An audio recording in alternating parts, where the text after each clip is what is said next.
I knew something was wrong the moment I heard the dull thud followed by screeching metal outside my house at 6:30 in the morning. I rolled out of bed, my feet hitting the cold hardwood floor of my bedroom in Rochester, Minnesota, and stumbled to the window. What I saw made my blood run cold, not from the February temperatures but from the sheer absurdity of it all. There, wedged halfway into the massive snow bank I had spent 3 hours creating along my property line the night before, was a silver Lexus SUV, steam rising from its crumpled hood. The driver's door flew open and out stepped Patricia Whitmore, the vice president of our Meadowbrook Hills Homeowners Association, her perfectly coiffed blonde hair somehow still in place despite what looked like a serious collision. Even from my second-story window, I could see the fury radiating off her like heat waves on asphalt. I threw on jeans and a sweatshirt, racing downstairs and out my front door. The cold hit me like a slap, but I barely noticed as I jogged across my snow-covered lawn toward the accident scene. "Are you okay?" I called out, my breath forming white clouds in the frigid air. Patricia whipped around to face me, her manicured finger already pointing accusingly in my direction. "You, Adrian Quincy, this is your fault. That monstrosity you call a snow pile made the road completely unsafe." I stopped in my tracks, confusion replacing my initial concern. "What are you talking about? Are you hurt? Should I call 911? Don't you dare change the subject." Her voice reached a pitch that probably scared away every bird within a mile radius. "You deliberately piled snow in a dangerous manner, creating a hazard that caused me to lose control of my vehicle." I looked at my snowbank, then at her car, then back at the snowbank. The pile sat entirely on my property, a good 6 feet from the edge of the road. I had been meticulous about that, using measuring tape to ensure I was not encroaching on any public right-of-way. The road itself was completely clear, salted and plowed by the city just yesterday evening. "Patricia, the snow bank is on my property. It's nowhere near the road." "How exactly did it cause you to crash?" Her face turned a shade of red that clashed horribly with her designer winter coat. "The sight of it, that massive, ugly pile distracted me while I was driving. It's an eyesore and a safety hazard." Several of my neighbors had emerged from their homes by now, drawn by the commotion. Tom Henderson from across the street stood on his porch in his bathrobe, coffee mug in hand, watching the scene unfold like it was morning television. Mrs. Chen from next door had her phone out, and I sincerely hoped she was recording this. "Madam, with all due respect, you crashed into a stationary object that wasn't in the roadway. I don't see how that's my fault." Patricia pulled out her own phone, her thumbs flying across the screen. "We'll see what the rest of the HOA board has to say about this. And my lawyer. This constitutes creating a public nuisance, and you're going to pay for the damages to my vehicle. You want me to pay for repairs because you drove off the road into my property? You created an attractive nuisance. It's like having an unfenced pool. People can't help but look at it, and that makes you liable." I had to bite my tongue to keep from laughing at the absurdity. An attractive nuisance for a snow pile in Minnesota, where snow banks were as common as Starbucks in Seattle. "I think you should call your insurance company," I said carefully, trying to keep my voice level. "And maybe we should file a police report, just to document what happened." The color drained from Patricia's face at the mention of police. "That won't be necessary. This is an HOA matter now. You violated Section 7.3 of our bylaws regarding property maintenance and aesthetic standards. Snow removal violates aesthetic standards.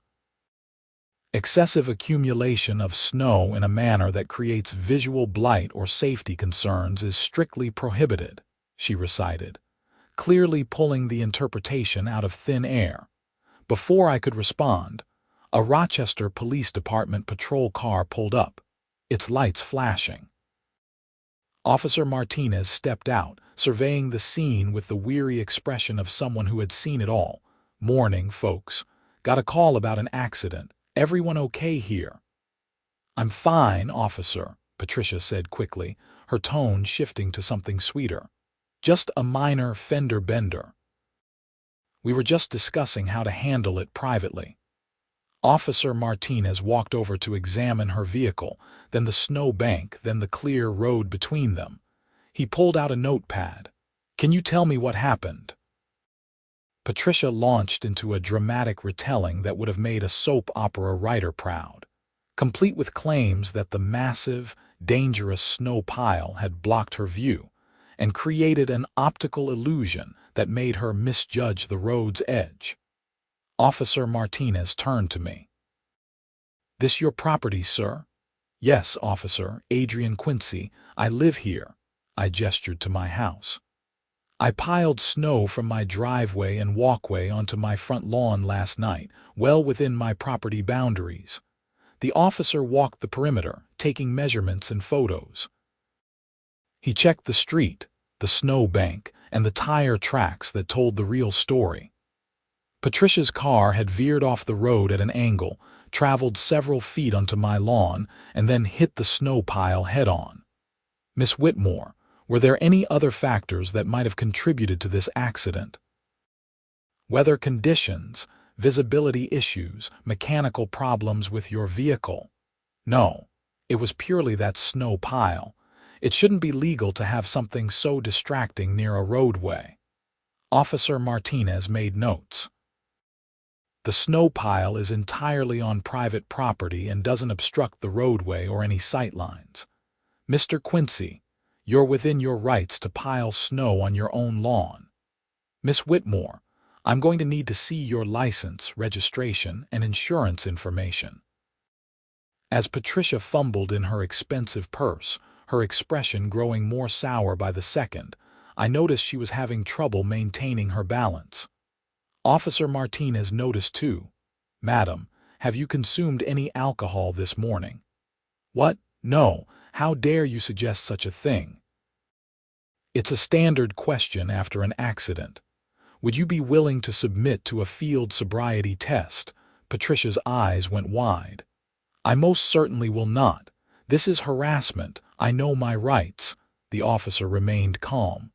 "You're not under arrest, madam. But your refusal will be noted in my report. Now, about that license and insurance." She finally produced the documents with shaking hands. While Officer Martinez was processing the information in his patrol car, Patricia turned her venom back on me. "This isn't over, Adrian. The HOA board meets tomorrow night, and you can bet this will be the main topic of discussion. That snow pile is getting removed one way or another." "It'll melt in the spring," I said flatly. "Unacceptable.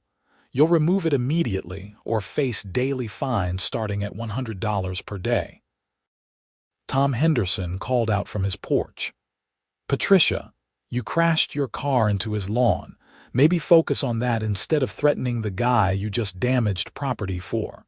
"Stay out of this, Tom. Unless you want the HOA to start examining your property for violations too. I noticed your trash cans were visible from the street last Thursday." Tom shook his head and went back inside. That was Patricia's standard operating procedure: threaten anyone who dared to question her authority. She had been making life miserable for everyone in Meadowbrook Hills since she joined the HOA board 2 years ago. Officer Martinez returned with a printed form. "Miss Whitmore, here's your copy of the accident report. You're not being cited at this time, but I'm noting in my report that you left the roadway and struck an object on private property. You'll need to exchange insurance information with Mr. Quincy, as there may be damage to his property." "Damage to his property? What about my car?" "That's between you and your insurance company. Mr. Quincy, do you want to file a report for property damage?" I looked at the snowbank, which honestly looked more compacted and solid after being hit by Patricia's Lexus. I think the snow pile actually won, but I'll take photos just in case.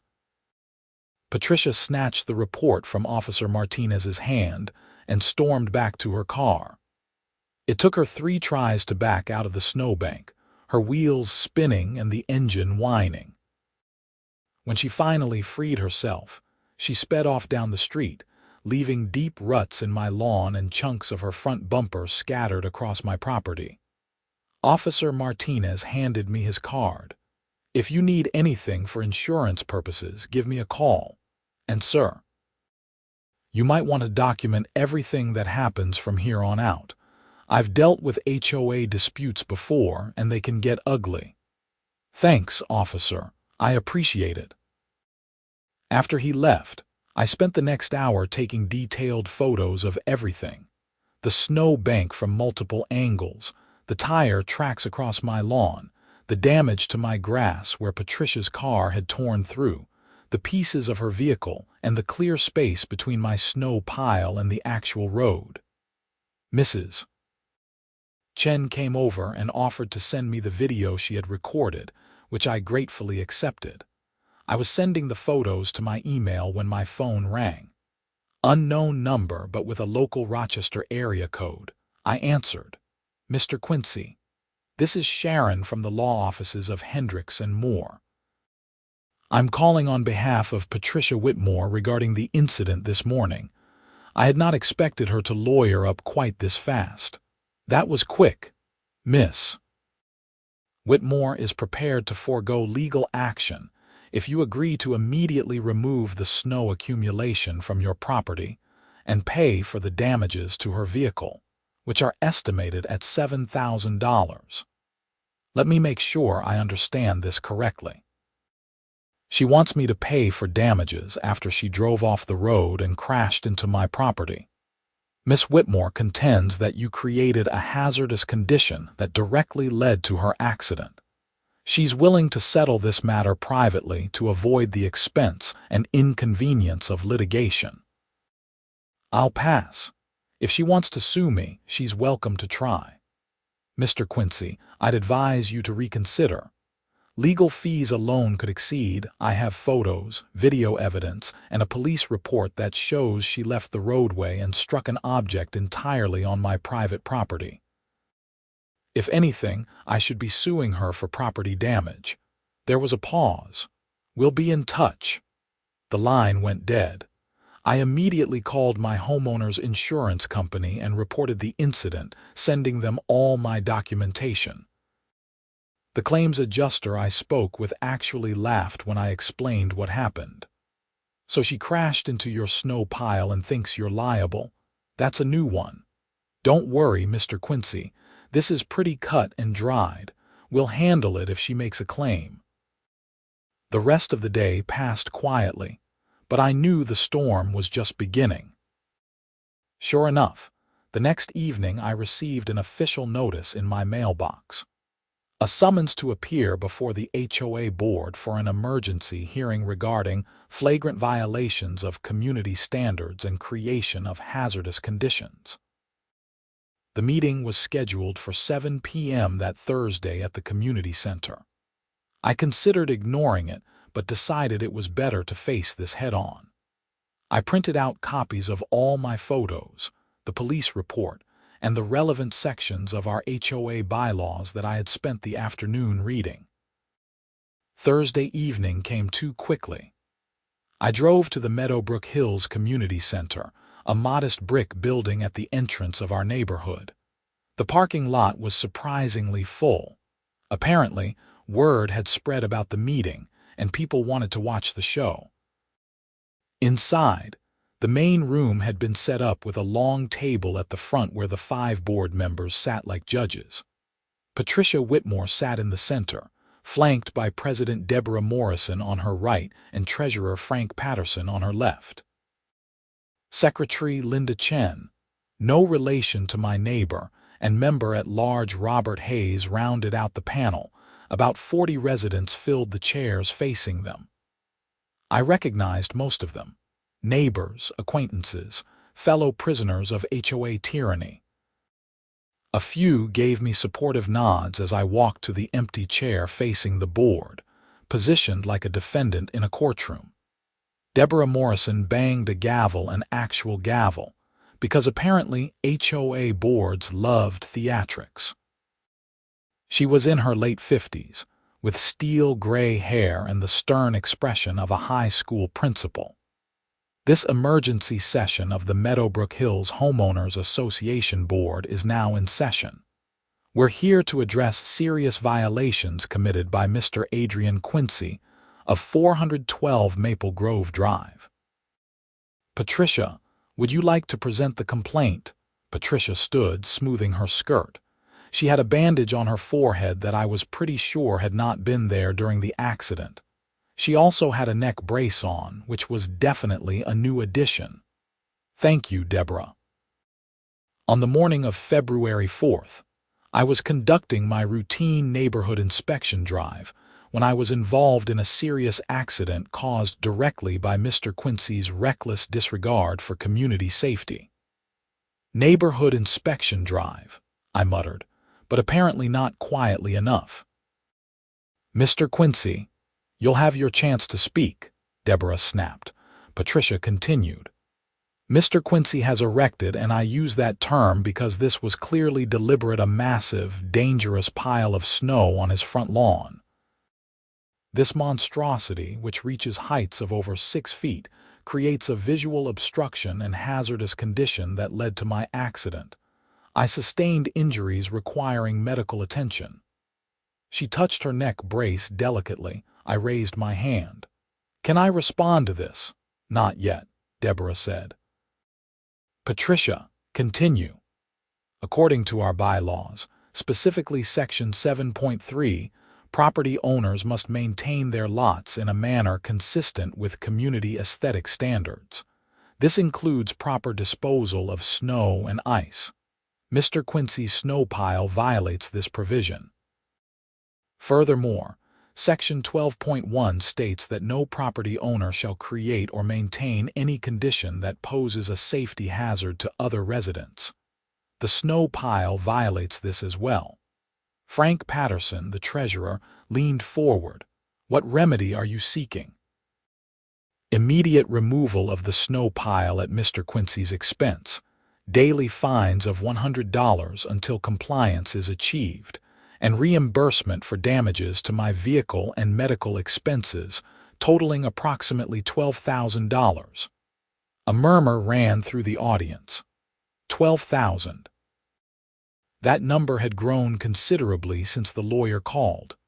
Mr. Quincy, you may now respond, Deborah said. I stood up, holding my folder of documents.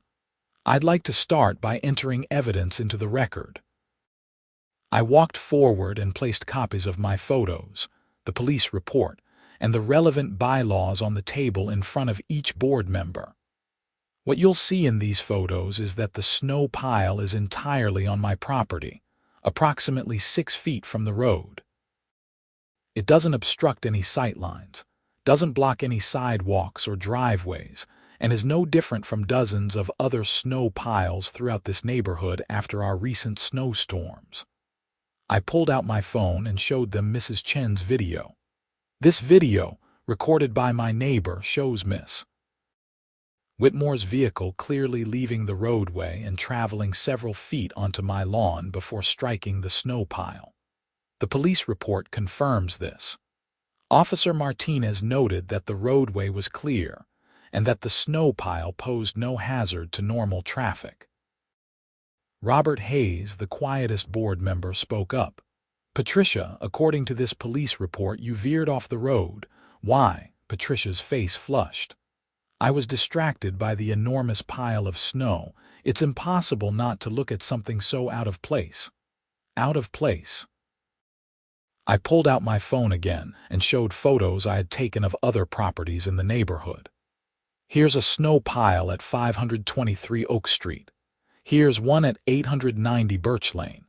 Here's one at 234 Maple Grove Drive that's only 2 houses down from me. Each of these is comparable in size to mine. Why aren't they being fined? Those aren't visible from the main roads, Patricia said quickly. Neither is mine. My house is on a side street. Deborah held up her hand. Let's focus on the bylaws. Section 7.3 does give us broad discretion to enforce aesthetic standards. I had anticipated this. Section 7.3 specifically refers to permanent structures and long-term conditions. Snow is temporary. It melts. By this logic, you could fine anyone who doesn't remove snow from their property within 24 hours, which is absurd and unsustainable. Linda Chen, the secretary, had been reading through the documents. The police report says you refused a sobriety test, Patricia. The room went completely silent. Patricia's hand flew to her throat. I was in shock from the accident. I wasn't thinking clearly. But you were thinking clearly enough to drive away from the scene and call a lawyer within an hour, I said. That's enough, Mr. Quincy, Deborah warned. Is it, though? Because Miss Whitmore is demanding $12,000 from me for an accident that she caused by leaving the roadway. My insurance company has already reviewed the evidence and determined that I have no liability. If anything, she owes me for the damage to my lawn. Frank Patterson was doing calculations on a calculator. Patricia, your initial estimate was $7,000. How did it become $12,000? Medical expenses, ongoing physical therapy for my neck injury, pain and suffering. You didn't have that neck brace on at the accident scene, I pointed out. Officer Martinez's report doesn't mention any injuries at all. Soft tissue injuries can take hours to manifest. Patricia's voice was rising. Robert Hayes cleared his throat. I motion that we table this matter pending further investigation. Seconded, Linda Chen said immediately. Deborah looked annoyed but nodded. All in favor. 3 hands went up. Robert, Linda, and Frank. Deborah and Patricia abstained. The motion carries. We'll reconvene in 2 weeks to further discuss this matter. Mr. Quincy, you're not required to remove the snow pile at this time, but we strongly encourage you to consider doing so voluntarily. No thanks, I said. But I appreciate you following due process. As the meeting broke up, several neighbors came over to thank me. Tom Henderson clapped me on the shoulder. About time someone stood up to her. Patricia's been terrorizing this neighborhood for years. Mrs. Chen from next door nodded. She fined me $200 last year because my mailbox was the wrong shade of black. The wrong shade. I had to repaint it 3 times before she approved it. A younger couple I recognized from down the street introduced themselves. We're Jake and Emily. Patricia tried to fine us because our kids' toys were visible in our backyard, our fenced backyard. She claimed they were an eyesore from the street, even though you can't actually see them unless you trespass onto our property. The stories kept coming. Patricia had apparently been on a reign of terror, using the HOA bylaws as a weapon to harass anyone she didn't like or anyone who questioned her authority. The fines were always just small enough that it was easier to pay than to fight, but they added up. And the constant threat of more fines kept people in line. Why doesn't someone vote her off the board? I asked. Tom snorted. She's vice president. Only way to remove her is with a recall vote, and that requires signatures from 60% of homeowners. Patricia's made it very clear that anyone who signs a recall petition will be targeted for every minor violation imaginable. That's extortion. Welcome to HOA life, Emily said bitterly. I drove home that night thinking about what I had gotten myself into. The smart move would be to just remove the snow pile and move on with my life. It was February in Minnesota. The snow would be gone by April anyway. But the principle of the thing stuck in my craw. I had not done anything wrong, and I was not about to let Patricia Whitmore bully me into compliance. My phone rang as I pulled into my driveway. Another unknown number. Mr. Quincy. This is Detective Sarah Williams with the Rochester Police Department. I'd like to talk to you about an incident report filed by Patricia Whitmore. My stomach dropped. What kind of incident report? She's claiming you threatened her at the HOA meeting tonight, made her fear for her safety. I'd like to get your side of the story. I never threatened her. There were 40 witnesses who can confirm that. Can you come down to the station tomorrow morning? Say 10 a.m. Am I being charged with anything? No, sir. This is just a follow-up investigation. We take all reports seriously. I agreed and hung up, feeling the situation spiraling out of control. Patricia was clearly escalating, and I needed to be prepared. I called the only lawyer I knew personally, my college roommate Jason, who practiced law in Minneapolis. Adrian. Long time. What's going on? I explained the entire situation, from the crash to the HOA meeting to the police call. Jason listened without interrupting, which meant he was in full lawyer mode. Okay, here's what you're going to do. Go to the police station tomorrow, be completely cooperative and honest. Don't embellish, don't editorialize, just stick to the facts. They'll realize quickly that this is bogus. But more importantly, you need to protect yourself going forward. Document everything. Every interaction with Patricia or the HOA board gets recorded or witnessed. Keep copies of all correspondence, and consider filing a harassment complaint of your own. Will that make things worse? It might. But right now she's controlling the narrative. You need to establish a pattern of behavior on her part. Trust me, this woman isn't going to stop with the snow pile. Jason was right, of course. After we hung up, I spent the next few hours organizing all my documentation into a comprehensive timeline. The crash at 6:30 a.m., the officer's report, the lawyer's call, the HOA meeting, and now a false police report. The pattern was already emerging. The next morning, I arrived at the Rochester Police Department 15 minutes early. Detective Williams was a woman in her 40s with kind eyes but a no-nonsense demeanor. She led me to an interview room and offered me coffee, which I declined. Mr. Quincy, thank you for coming in. I want to be upfront with you.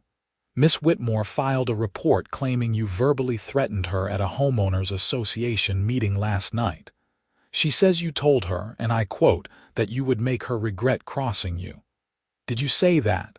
Absolutely not. There were 40 people at that meeting, including 5 board members. I never said anything remotely threatening. Can you walk me through what happened at the meeting? I did, providing a detailed account of the entire proceeding. I showed her my documentation, including Mrs. Chen's video from the original accident. Detective Williams watched the video twice. So she crashed into your snow pile, then blamed you for it. That's the short version, yes. And now she's claiming you threatened her, apparently. The detective leaned back in her chair. Mr. Quincy, off the record. I think Miss Whitmore is trying to build a harassment case against you to strengthen her position in what's essentially a civil dispute. The good news is that with 40 witnesses, her claim isn't going anywhere. The bad news is that she's probably not done yet.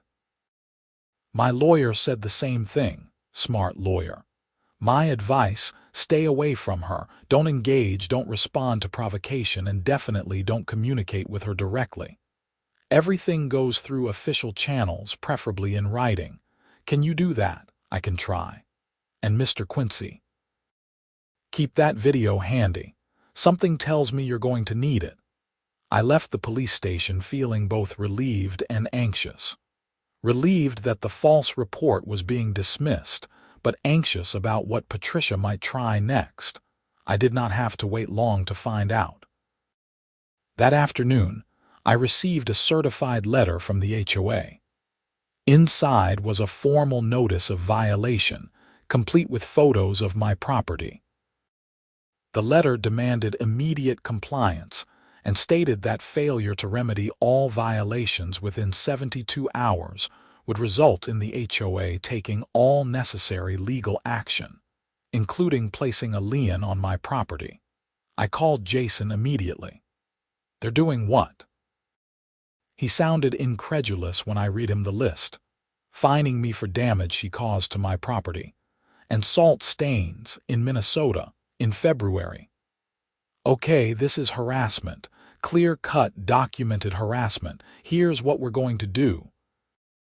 First, you're going to respond in writing to each alleged violation, with photos showing that you're in compliance with the actual bylaws as written. Second, we're going to file a formal complaint with the HOA board about Patricia's conduct. Third, if they don't back down, we're going to sue both Patricia personally and the HOA for harassment, abusive process, and whatever else I can think of. Won't that cost a fortune? Probably. But if you don't push back now, they'll make your life hell forever. And honestly, Adrian, you've got a really strong case. She crashed into your property, falsely accused you of creating a hazard, filed a false police report, and is now using her position on the HOA board to retaliate against you.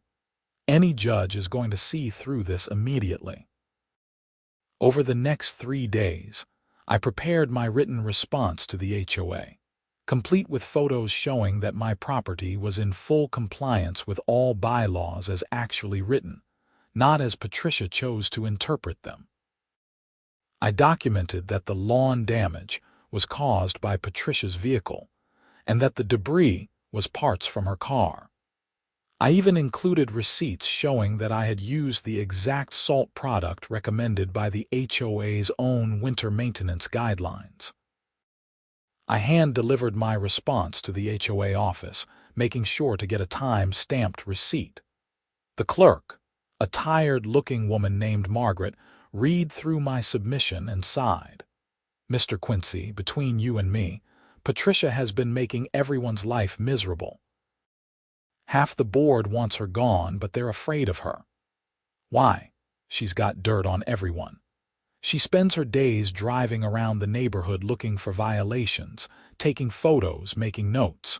Then she uses those violations as leverage.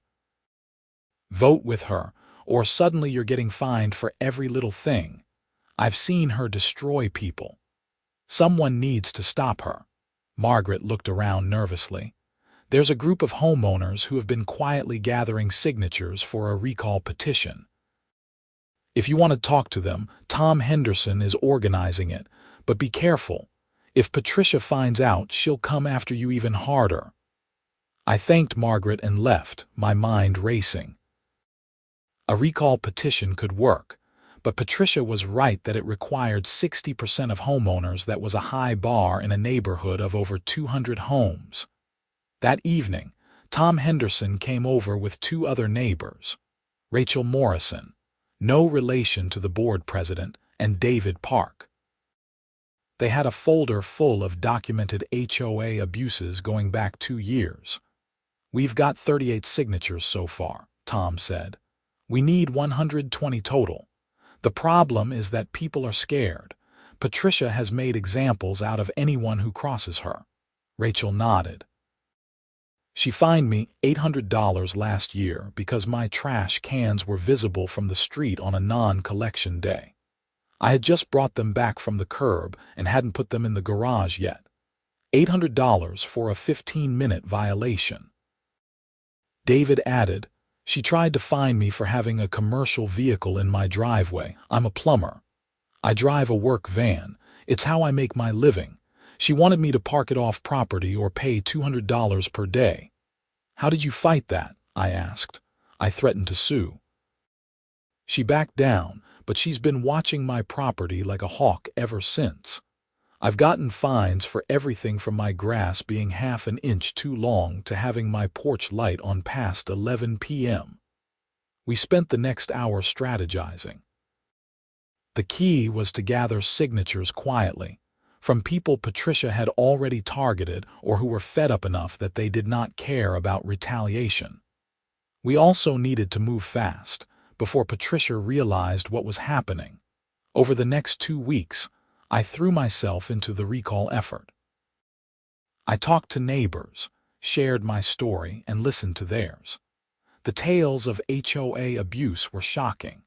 One elderly couple had been fined because their grandchildren's bikes were visible in their garage when the door was open. A single mother was hit with violations because her kids' chalk drawings on the driveway were considered graffiti. A veteran was fined because his American flag was 2 inches larger than the HOA regulations allowed. But something else was happening too. As we gathered signatures, people started sharing information about Patricia herself. Several neighbors mentioned seeing her car parked outside certain board members' houses at odd hours. Others noticed that properties owned by her friends never seemed to get violation notices, even when they were clearly not in compliance. Frank Patterson, the HOA treasurer, reached out to me confidentially. We met at a coffee shop in downtown Rochester, far from Meadowbrook Hills. "I'm going to tell you something that could get me in serious trouble," Frank said, stirring his coffee nervously. "The HOA finances don't add up. Patricia has been authorizing payments for services that I don't think were ever actually performed. Landscaping invoices, legal fees, maintenance contracts. I've asked her for documentation multiple times, but she always has an excuse for why she can't provide it. How much money are we talking about? Over the past 2 years, at least $50,000. I nearly choked on my coffee. You think she's embezzling? I think someone is. And as vice president, Patricia has signature authority on the HOA accounts.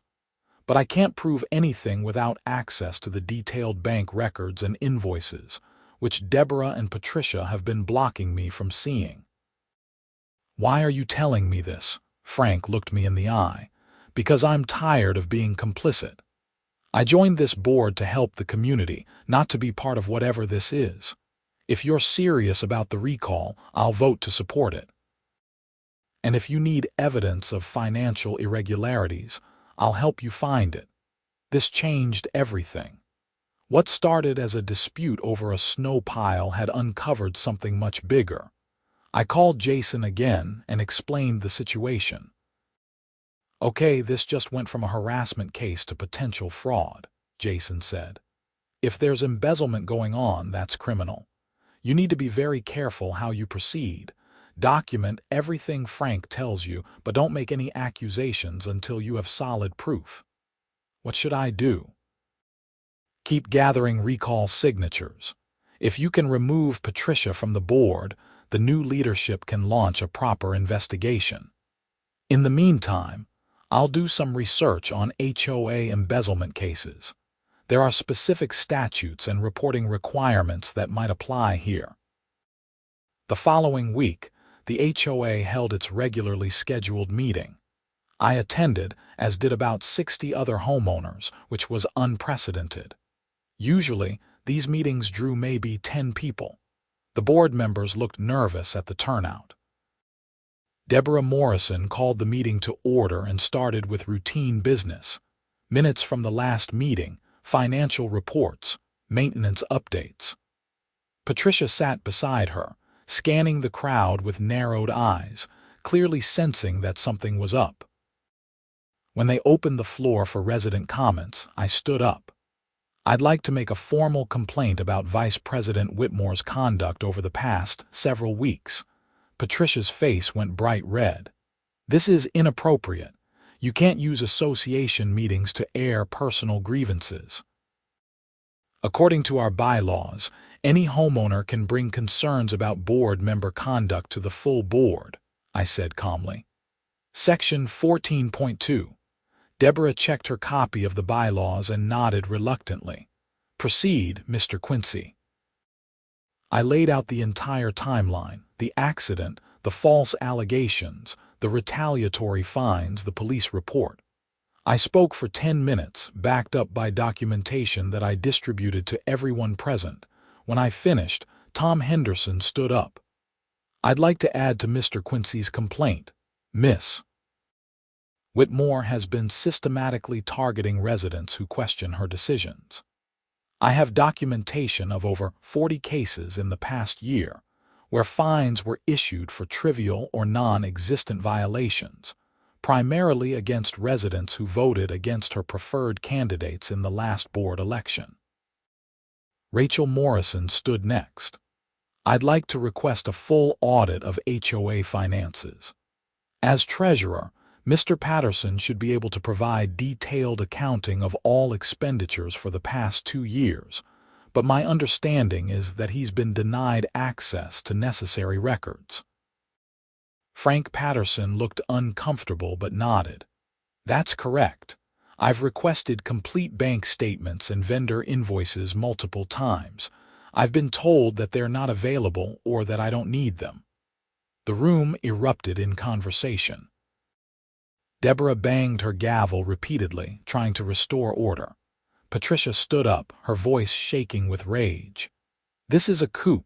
You're all conspiring against me because I actually enforce the rules. You want to turn this neighborhood into a slum. Patricia, please sit down, Deborah said, looking shaken. No, I won't be silent while these people destroy everything I've worked to build. Yes, I find people who violate the rules. That's my job. If you don't like it, move to a neighborhood without an HOA. David Park stood up. I'd like to initiate a recall vote for Vice President Whitmore. I second that motion, Tom said immediately. Deborah looked panicked. A recall requires a petition with signatures from 60% of homeowners. Do you have that? Tom walked forward and handed her a thick stack of papers. 130 signatures. That's 65%. The room went completely silent. Patricia's face cycled through several colors before settling on an alarming shade of purple. Those signatures are fraudulent. I demand they be validated. We anticipated that, I said. Each signature includes the homeowner's printed name, address, and date. We're happy to have them verified. Robert Hayes, who had been quiet until now, spoke up. I motion that we schedule a special election for the recall vote. All homeowners in good standing will be eligible to vote. The election will be held 3 weeks from today, with mail-in ballots available for those who can't attend in person. Linda Chen seconded the motion, and it passed 4-1 with only Patricia voting against it. Patricia gathered her belongings and stormed out of the meeting, but not before stopping in front of me. You're going to regret this, I promise you that. Is that a threat, Miss Whitmore? I asked calmly, because we're all witnesses to it. She left without another word, and the meeting continued. Frank Patterson presented what financial information he did have access to, and the board voted to hire an independent auditor to review all HOA accounts and expenditures for the past 3 years. After the meeting, I felt cautiously optimistic. We had the recall vote scheduled, an audit in the works, and public support. But I also knew Patricia would not go down without a fight. Sure enough, the next morning I found my mailbox had been vandalized. Someone had spray-painted obscenities across it in bright red paint. My doorbell camera had caught footage of someone in a dark hoodie doing the damage at 3 a.m., but their face was not visible. I filed a police report and sent the footage to Detective Williams. She called me back within an hour.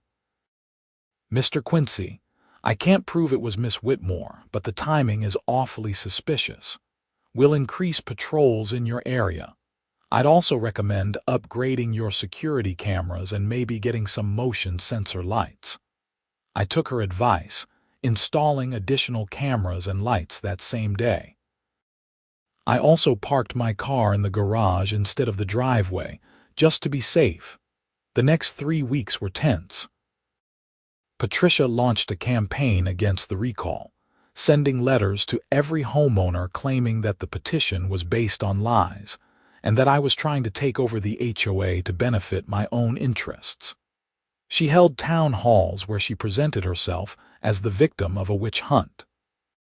She even hired a private investigator to dig up dirt on the recall organizers, but her tactics backfired. Every aggressive move she made just reminded people why they wanted her gone in the first place. The independent auditor's preliminary report came back showing significant discrepancies in the financial records, including over $70,000 in unexplained expenditures. The full report would take months, but this was enough to validate everyone's concerns. The day of the recall vote arrived. The community center was packed with nearly every homeowner in Meadowbrook Hills. The atmosphere was electric, like a political election in miniature. Deborah Morrison oversaw the voting process, with Robert Hayes and Linda Chen counting ballots. Patricia sat at the front of the room, her expression stony. She had her lawyer with her, a slick-looking man in an expensive suit who kept whispering in her ear. The voting took 2 hours. When it was finally done, Deborah announced the results. 162 votes to remove Patricia from the board, 43 votes to retain her, and 8 abstentions. It was a landslide.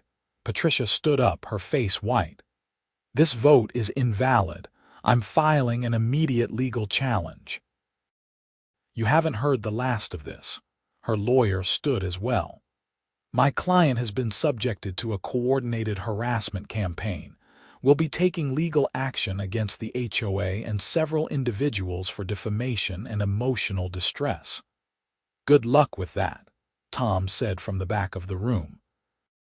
Patricia and her lawyer left, and the room erupted in applause. People were hugging, shaking hands, celebrating like they had just overthrown a dictator. In a way, they had, but the story did not end there. 2 days later, I received a knock on my door. It was Detective Williams, accompanied by another detective I did not recognize. "Mr. Quincy, sorry to bother you. Can we come in?" My heart sank. "What's wrong?" "Nothing's wrong. We just need to ask you some questions about Patricia Whitmore and the HOA finances." We sat in my living room, and Detective Williams explained that they were investigating the HOA's financial records based on the auditor's report. The discrepancies were significant enough to warrant a criminal investigation. "We're talking to anyone who had close dealings with Miss Whitmore over the past year. Did you ever observe anything unusual about how she handled HOA funds or approved expenditures?" I told them about my conversations with Frank Patterson and the details he had shared about blocked financial records. They took notes and asked follow-up questions about the timeline of events. "One more thing," Detective Williams said. "Did Miss Whitmore ever try to offer you any kind of settlement or deal to drop the recall effort?" "No, why?" "We've talked to several other homeowners who say she approached them privately, offering to waive their fines or violations if they would stop supporting the recall and testify on her behalf. That could constitute bribery or obstruction, depending on the circumstances." I had not heard about this, but it did not surprise me. Patricia was desperate and making increasingly bad decisions. Over the next few weeks, the investigation expanded. The forensic audit revealed that Patricia had been systematically embezzling HOA funds for nearly 3 years. She had created fake vendor accounts, approved payments to companies that did not exist, and pocketed the money. The total amount exceeded $100,000. She was arrested in early March at her home. The local news covered it, showing footage of Patricia being led out in handcuffs, still protesting her innocence. She was charged with embezzlement, fraud, and several counts of forgery. Her lawyer immediately went on the offensive, claiming Patricia was being scapegoated and that she had only been signing checks that Deborah Morrison had approved. But the evidence was overwhelming. Bank records showed deposits into Patricia's personal accounts that corresponded exactly with the fraudulent HOA payments. Email records revealed her communicating with herself, using fake email addresses for the phantom vendors. The trial was scheduled for September, but Patricia accepted a plea deal in July. She pleaded guilty to embezzlement and fraud, receiving a sentence of 18 months in prison and restitution of $120,000 to the HOA. She would also be barred from serving on any HOA board in the future, but there was still the matter of her lawsuit against me. Patricia's lawyer had filed a civil suit in March, claiming $50,000 in damages for the accident, her injuries, and emotional distress from the recall campaign. The suit alleged that I had created an attractive nuisance with the snow pile and had orchestrated a defamation campaign against her. Jason represented me, and the case was pretty straightforward. We had the police report, video evidence, witness testimony, and now Patricia's criminal conviction, which showed a pattern of dishonest behavior. The judge dismissed most of her claims during the summary judgment phase, leaving only the question of the accident itself. The trial lasted 1 day.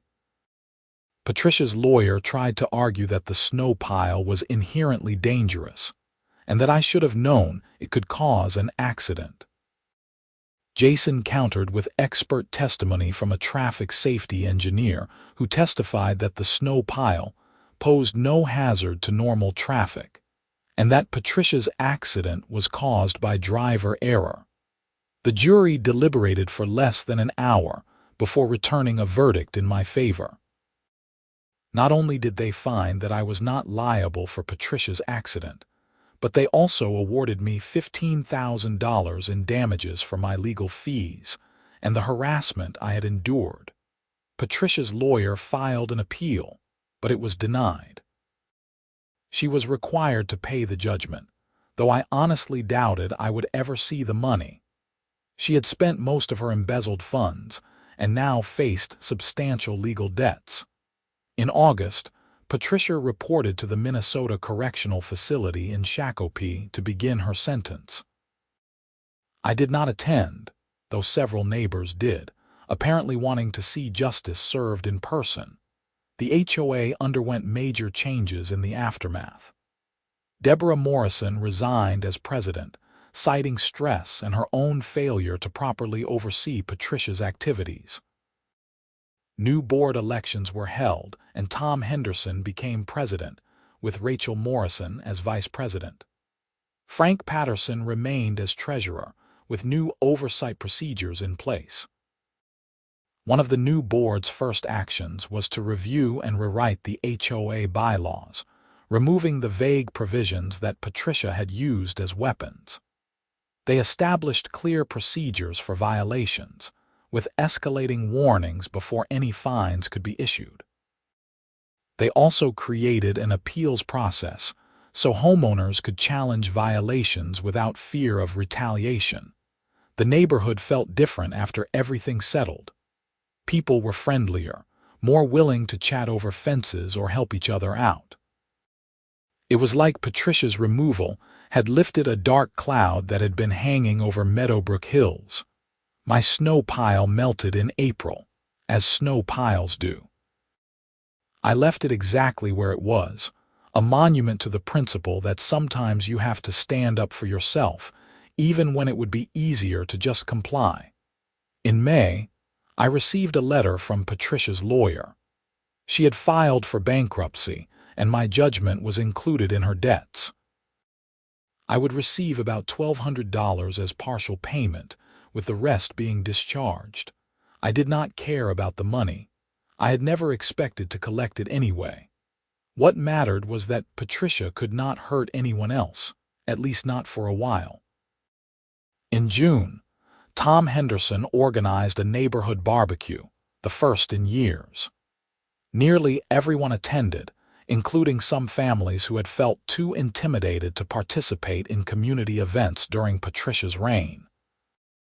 We grilled burgers, played cornhole, and talked like normal neighbors instead of subjects of a tyrannical regime. Mrs. Chen came over with a plate of homemade egg rolls. "Thank you for standing up to her.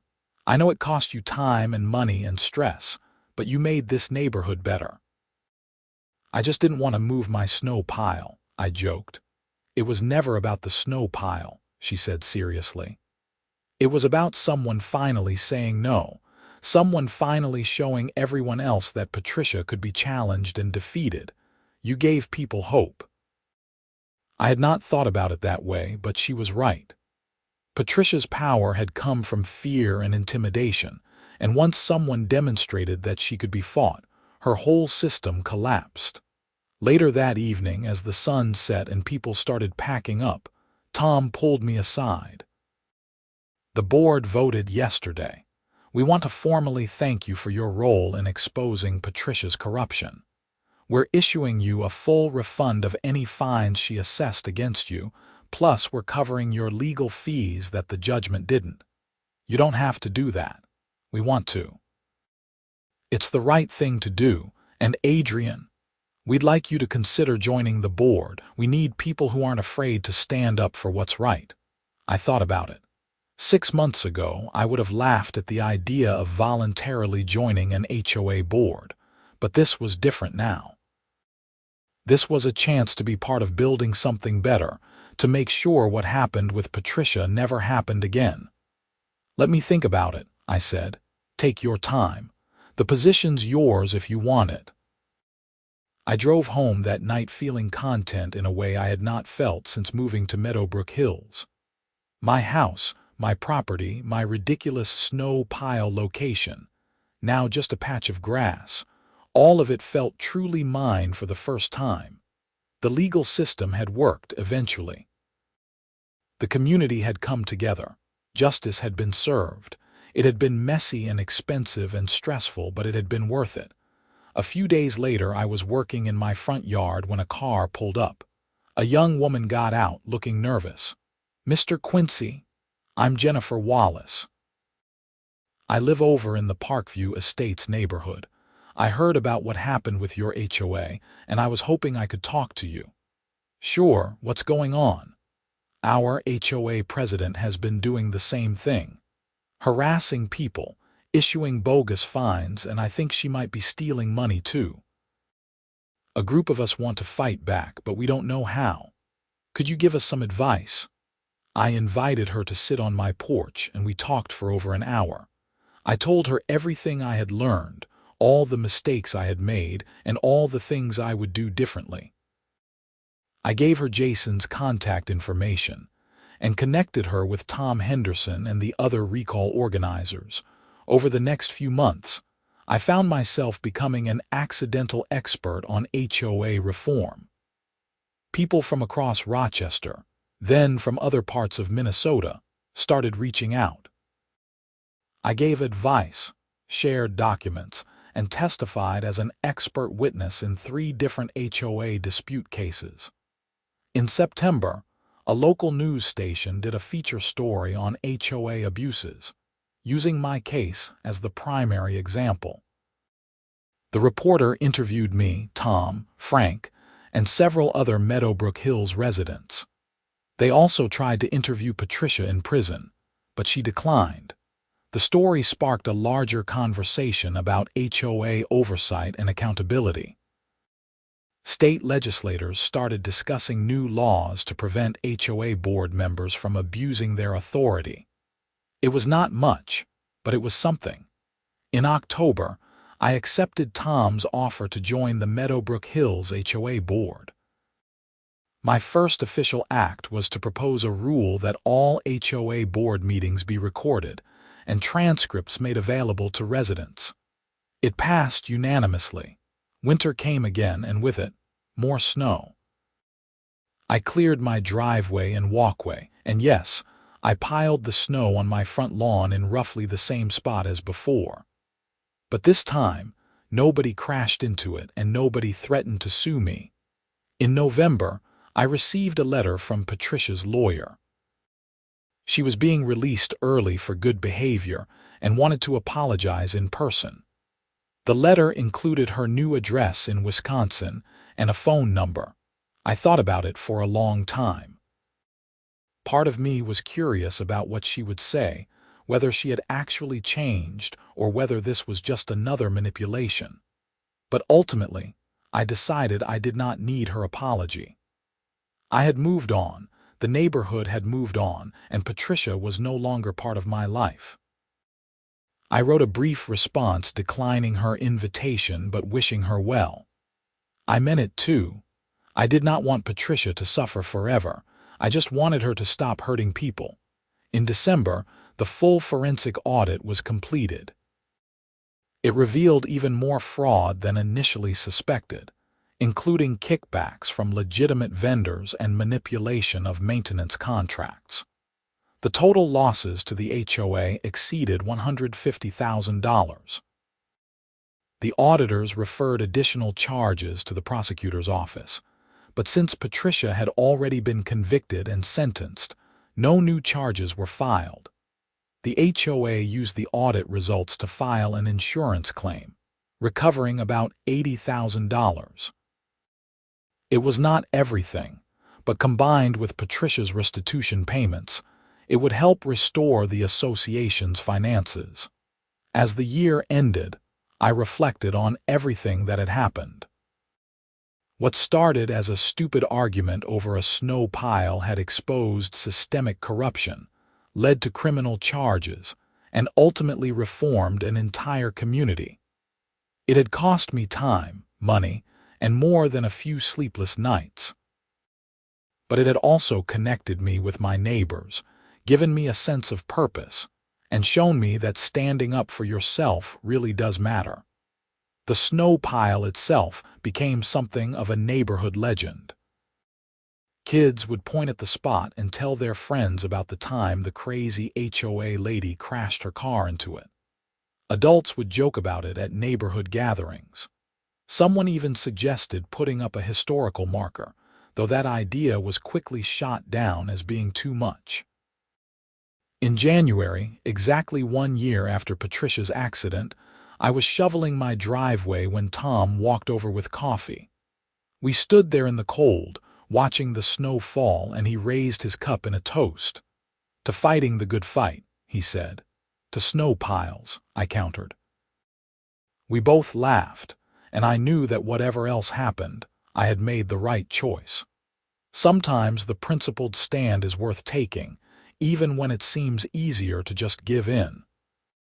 Sometimes fighting back against bullies and tyrants is exactly what you need to do, not just for yourself, but for everyone else they have hurt or might hurt in the future. My snow pile was just snow. It would melt and return next winter and melt again. But what it represented, the idea that you do not have to accept abuse from people in positions of minor authority, that was permanent. That would last long after the snow was gone. And that, more than any legal victory or recovered funds or reformed bylaws, was the real win. We had shown that ordinary people, working together and refusing to be intimidated, could take back their community from someone who had turned it into her personal fiefdom. We had proven that HOA boards answer to residents, not the other way around. As winter continued and more snow fell, I kept piling it in the same spot on my lawn. Not because I had to, not because I was trying to make a point, but simply because it was my property, and I could do what I wanted with it. And that freedom, that simple ability to manage my own home without fear of retaliation or harassment, was worth everything I had gone through to protect it. The neighborhood thrived under the new board leadership.